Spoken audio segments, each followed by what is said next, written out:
Dolby Atmos technology is used in top-end soundbars to bounce sound off your ceiling and deliver a spacious surround sound effect. So, it comes as a surprise to see it included in a tablet, such as the Lenovo Tab 4a Plus. The technology used for tablets and mobile devices, isn't as revolutionary as its soundbar counterpart, but the improved audio fidelity is still impressive. Does it sound as good as it looks? Read on to see if the £200 tablet competes with some of the best budget tablets in the market. Read next: Best Tablet 2017 Buying Guide. The best tablets of 2017. Lenovo Tab 4a Plus Review. What you need to know: Atmos sound isn't an end to the Lenovo Tab 4a Plus talents, though. It's also equipped with a fingerprint reader, has an octa-core CPU, 3GB of RAM and 16GB of storage, all topped with a crisp 1200 by 1928 inches display. On paper, this Android tablet seems to offer reasonably good value for money. It's nicely designed, and that fingerprint reader is an unusual addition for a product this cheap, but there's strong opposition in this price bracket and below, in particular from Amazon's 7 inches, 8 inches and 10 inches Fire HD tablets. Image 2 of 1.3 READ. Next, Amazon Fire Tablet Review. Cheap, cheerful, and highly commended Lenovo Tab 4a Plus Review. Price and competition. There are multiple versions of the Tab 4a Plus. The 16GB Lenovo Tab 4a Plus, which costs £200, and a 64GB version for £50 extra.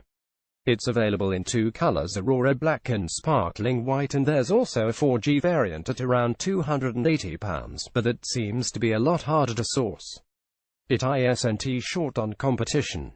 At this price, you can find a used or refurbished Apple iPad mini to check out. eBay Amuzak Magpart £129. There's the Vodafone Smart Tab N8, which comes with 4G connectivity and for less than £200. There's the 10.1 inches Amazon Fire HD 10, the 8 inches £80 Amazon Fire HD 8, and the 7 inches £50 Fire.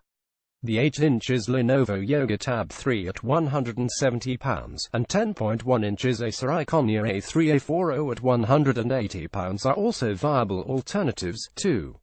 Read next: Amazon Fire HD 10 Review. Lenovo Tab 4a Plus Review. Design and build quality. The Lenovo Tab 4a Plus 2 forward-facing speaker grills are the first features that caught my attention. As mentioned above, the tablet supports Dolby Atmos through, and it works wonders with the tablet's audio output. Image 13 of 13. 4 sound profiles are available. You can choose between movie, music, game and voice, and you can customize the sound as well. Normally, I wouldn't bother with presets because in my experience they have little benefit. Here, however, I was pleasantly surprised, and each one had a positive effect on the listening experience. Image 3 of 13. Through the modes listed above, I found that music sounded richer, movies and games benefited from a wider sound, while podcasts sounded much clearer. Bear in mind that this is still tablet-class sound, so there's little bass to speak of, but for such a small device its audio output is impressive. It's not only the audio quality that's good, though. The Tab 4a Plus is also an elegantly designed tablet. At 7mm thick and 300 grams, the Tab 4a Plus is a very thin and lightweight device to carry around. Its rounded edges make it comfortable to hold, and its dual-glass design gives it a premium look. Image 10 of 13. One of its key features is its fingerprint reader, built into the power button, which sits alongside the volume rocker on the right-hand side of the tablet. I found the location perfect for unlocking the device, but it isn't particularly reliable, and only on rare occasions did the fingerprint reader work on the first try. Often, I had to try 3 times, at which point I opted to input my PIN. I've never had to faff around this much with a fingerprint reader. For example, my Huawei P9 smartphone unlocks instantaneously. Don't get me wrong, having it is a definitive plus, but did want it to work more reliably than that. Image 8 of 13. For connectivity, there's a USB Type-A port for data transfers and power. A 3.5mm headphone jack sits alongside it, at the top of the tablet.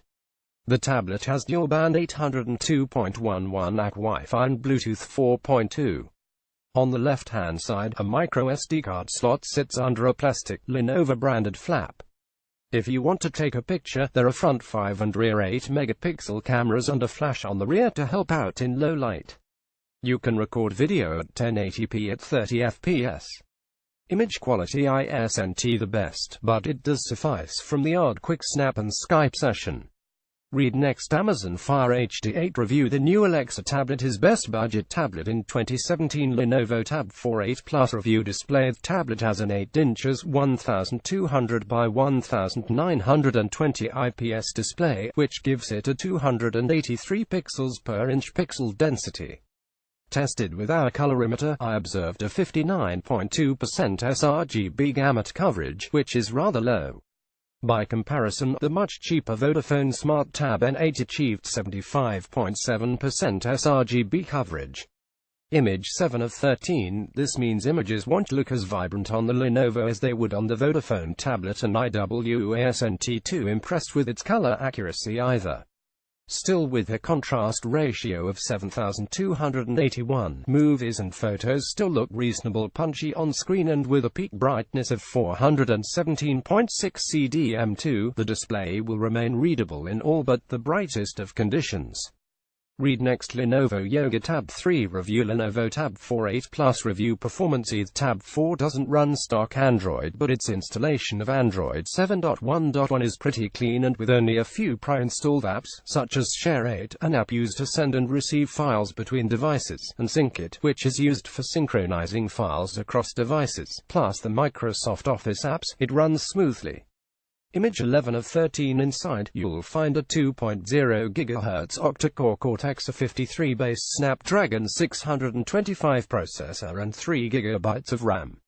This provides enough horsepower to churn through intensive processes and multitasking. In the multi-platform Geekbench 4 benchmark, the Tab 48 Plus achieves a 873 single-core and 4220 multi-core score. The Vodafone Smart Tab N8 only manages a score of 461 and 1319 respectively, a sizable difference in multi-core performance. Playing basic games like Candy Crush isn't a problem, but don't expect to run more demanding titles such as Asphalt 8 smoothly. In the GFX Benchmark Chase benchmark, the Tab 48 Plus manages to run at 3.4 fps. In the less intense Manhattan 3.0 benchmark, it achieves a slightly more respectable score of 9.3 fps, but that's still not wonderful. Lenovo Tab 48 Plus battery life. A non-removable 4850 mAh battery is housed inside, and this ran for 9 hours 43 minutes in the expert reviews battery test, identical to the Vodafone Smart Tab N8. That's fine for a tablet like this, but it does lag behind the impressive 14 hours 49 minutes achieved by the Lenovo Yoga Tab 3. Read next. Acer Iconia Tab 10e3a40 review. A great Android tablet for under £200. Lenovo Tab 48 Plus review. Verdict. At first glance, the Lenovo Tab 48 Plus seemed to be a fantastic device. With an integrated fingerprint reader, 2 front-facing Dolby Atmos speakers and splendid design, I had high hopes for it. But with a rather finicky fingerprint reader, sluggish performance in games and middling battery life, it's not the best way to spend your £200. If you're after a cheap tablet, the Amazon Fire HD8 is far cheaper and offers almost as much for your money, and, if you don't like the Amazon way of doing things, there's the Vodafone Smart Tab N8, which offers 4G connectivity for a mere £129.